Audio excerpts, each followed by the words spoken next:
When you think of dangerous mountains, your mind probably jumps to Everest or 𝐂𝐡𝐚𝐩𝐭𝐞𝐫𝐬, the giants that make headlines, claim lives, and capture our imagination with their towering heights and brutal conditions. But what if I told you that some of the world's most deadly peaks are mountains you've never even heard of? Hidden killers that don't need 8,000 meters to end lives. Mountains that look innocent from a distance but have claimed more victims per attempt than many famous giants. Today, we're diving into the shadows of mountaineering, the forgotten peaks, the overlooked killers, and the mountains that elite climbers whisper about but the general public never sees coming. These aren't the peaks that grace magazine covers or inspire Hollywood movies. They're the ones that sit quietly, waiting for their next victim. And trust me, by the end of this journey, you'll understand why some mountains earn their deadly reputation. Not through height, but through pure, unrelenting brutality. We begin our journey not in the towering Himalayas or the icy Karakoram, but in a place that might shock you. The rolling hills of New Hampshire, where a mountain barely over 6,000 feet has killed more people than peaks 3 times its height. This is Mount Washington, and it's about to shatter everything you think you know about dangerous mountains. Mount Washington stands at just 1,916 meters. To put that in perspective, it's shorter than many ski hills. You could drive halfway up it if you wanted to. Families hike it in sneakers during summer vacations, and yet this unassuming peak has claimed over 150 lives since record-keeping began in 1849. That's more deaths than some of the world's most notorious 8,000-meter giants. How is this possible? The answer lies in a perfect storm of meteorological violence that makes Mount Washington one of the most unpredictable and dangerous places on Earth. This mountain holds the world record for the highest surface wind speed ever recorded outside of a tropical cyclone. We're talking about winds that reach 231 miles per hour. Imagine standing in a hurricane, but at altitude in freezing temperatures with nowhere to hide. The weather here doesn't just change. It attacks summer hikers have been caught in sudden ice storms. Temperature drops of 50 degrees in minutes are common.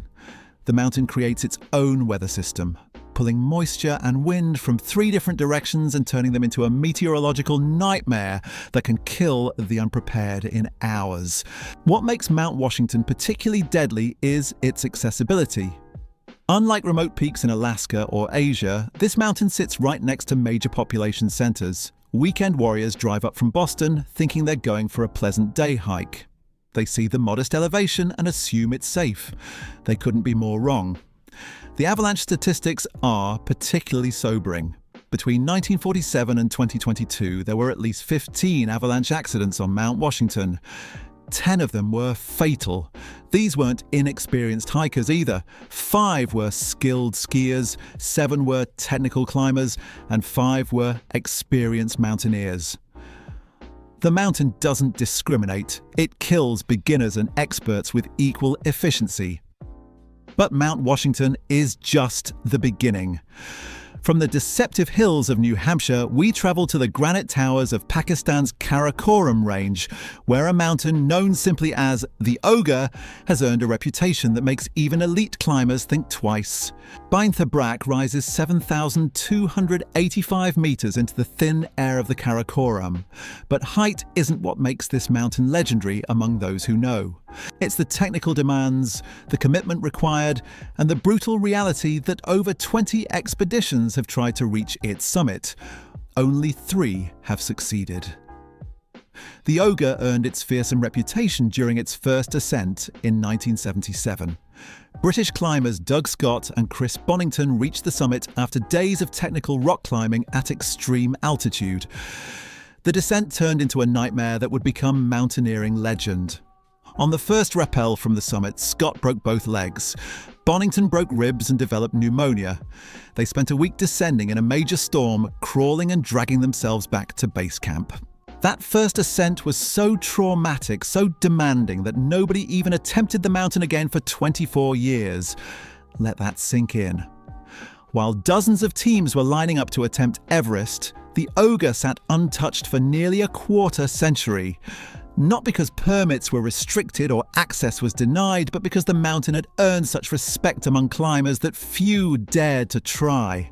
The commitment begins at base camp, which is often storm-battered and isolated.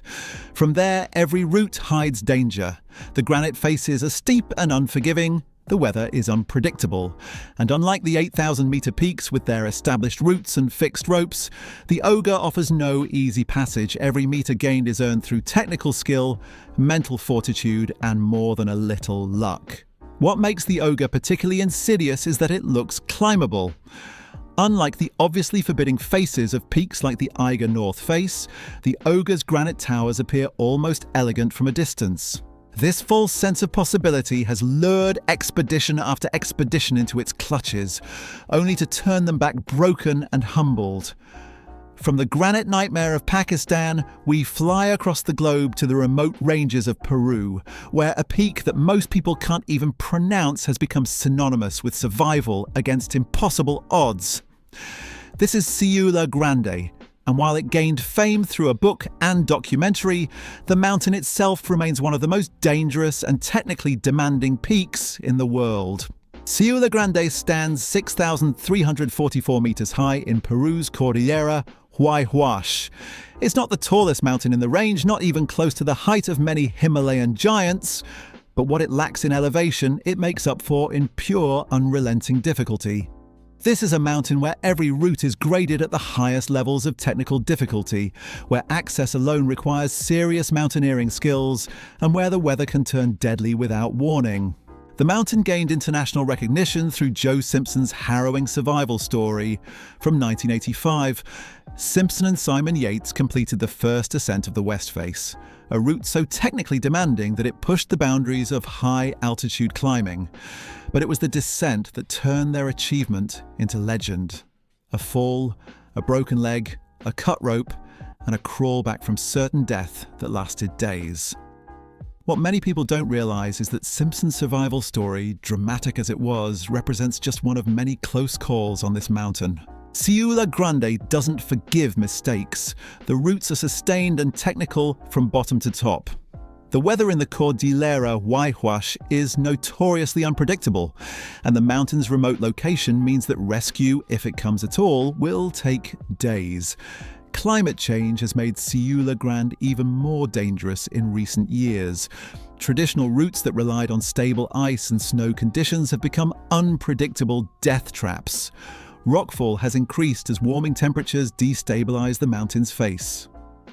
What was already one of the world's most challenging climbs has become even more treacherous.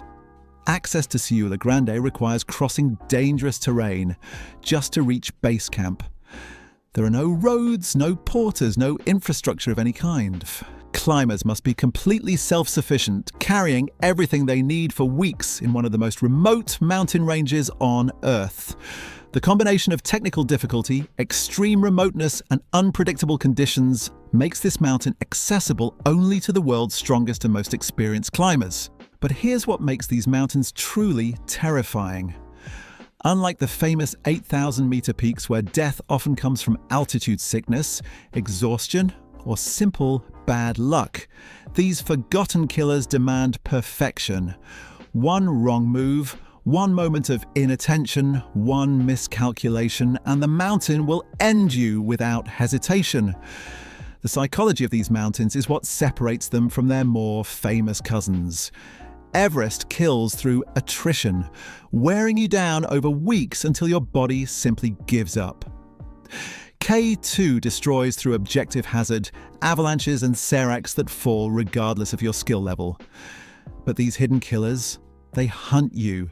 They test every decision, punish every weakness, and demand a level of commitment that most climbers simply cannot comprehend.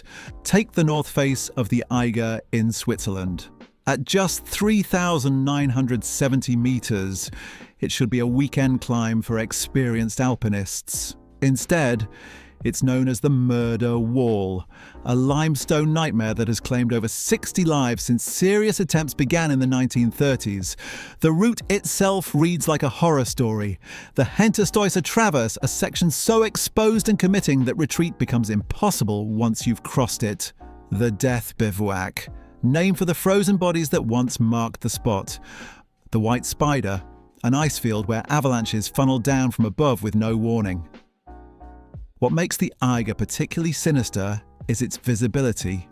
Tourists in the valley below can watch climbers through telescopes, sometimes witnessing their final moments in real time. The mountain has turned death into a spectacle, earning money for the local hotels while bodies freeze on its faces. Climbers call it the last great problem in the Alps, but the mountain calls it target practice. The weather here changes faster than anywhere else in the Alps. A clear morning can turn into a death trap by noon. Ice falls without warning. Rocks loosened by temperature changes rain down on climbers below.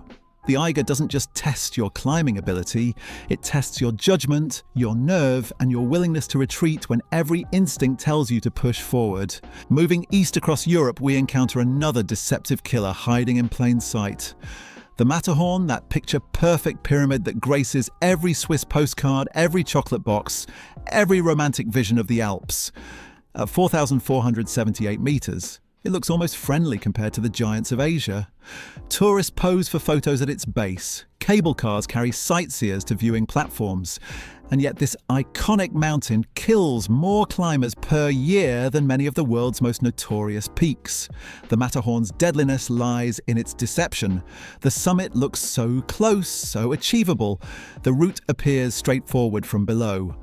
But the mountain hides its dangers well. The rock is loose and crumbling. The ridges are knife-edge sharp with 1,000-foot drops on both sides. Weather systems slam into the peak without warning, turning a perfect climbing day into a frozen nightmare in minutes. But perhaps most dangerous of all is the mountain's popularity. On busy days, climbers queue up like they're waiting for a ski lift, creating bottlenecks on exposed ridges where one mistake can kill multiple people. The fixed ropes become highways of death, with exhausted climbers clipping in above others, dislodging rocks and ice that cascade down onto those below. The statistics are sobering. The Matterhorn claims an average of 12 lives per year. Not from altitude sickness or extreme weather, but from falls, rockfall, and simple human error magnified by the mountain's unforgiving terrain. It's a peak that punishes hubris, that rewards experience, and that never, ever forgives a mistake.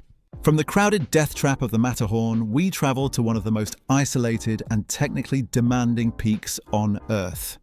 In Alaska's remote St. Elias range stands Mount St. Elias, a 5,489-meter giant that combines every possible mountaineering hazard into one terrifying package. This mountain doesn't just kill climbers, it erases them, swallowing entire expeditions into its maze of crevasses and avalanche zones. The approach alone is an expedition. Teams must fly onto glaciers that haven't seen human footprints in years. The mountain creates its own weather system, pulling storms directly off the Pacific Ocean and dumping them onto its slopes with hurricane force.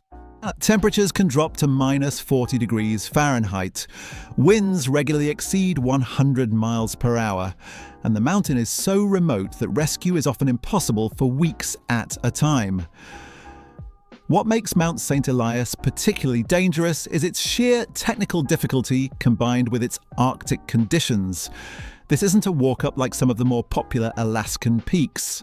Every meter of elevation gain must be earned through serious mountaineering skills. The glacier approaches are heavily crevassed.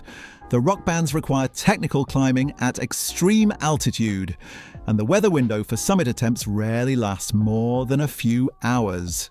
So the mountain's kill rate is difficult to calculate because so few people attempt it. But of those who do, a disturbing percentage never return. Some disappear into crevasses that swallow them completely. Others are buried by avalanches that strip entire faces clean. And some simply vanish, their fate unknown until spring reveals their frozen remains, if it reveals them at all. These forgotten killers share common characteristics that make them more dangerous than their famous counterparts. They're often more accessible, leading to attempts by unprepared climbers. They hide their dangers behind false facades of safety. They demand technical skills that many mountaineers simply don't possess. And they punish mistakes with a finality that leaves no room for rescue or redemption. the mountains we've explored today represent just a fraction of the world's hidden killers. Peaks that sit quietly in the shadows while their more famous neighbors steal the headlines. But for those who know, for those who've felt their cold breath and seen their true faces, these mountains represent the purest form of mountaineering challenge. No crowds, no fixed ropes, no safety net, just you, the mountain, and the terrible mathematics of survival at the edge of the world. These forgotten killers remind us that danger in the mountains isn't always measured in meters above sea level. From the deceptive hills of New Hampshire to the granite towers of Pakistan, from the technical nightmares of Peru to the crowded death traps of Switzerland, these peaks have earned their deadly reputations through pure, unrelenting brutality. What makes these mountains truly terrifying isn't their fame or their height, it's their ability to hide in plain sight, to lure the unprepared with false promises of safety, and to punish mistakes with absolute finality. While climbers queue up for permits to attempt Everest, these hidden killers sit waiting, patient and deadly, for their next victim. The next time someone tells you they're going for a simple day hike or a weekend climb, remember these stories. Remember that some of the world's most dangerous mountains are the ones you've never heard of. The ones that don't need 8,000 meters to end lives. The ones that prove again and again that in the mountains, reputation isn't built on height alone. Which of these hidden killers surprised you the most? Have you encountered any dangerous peaks that don't get the recognition they deserve? Drop a comment below and share your thoughts. And if this journey into the shadows of mountaineering opened your eyes to dangers you never knew existed, hit that subscribe button for more stories from the world's most extreme places.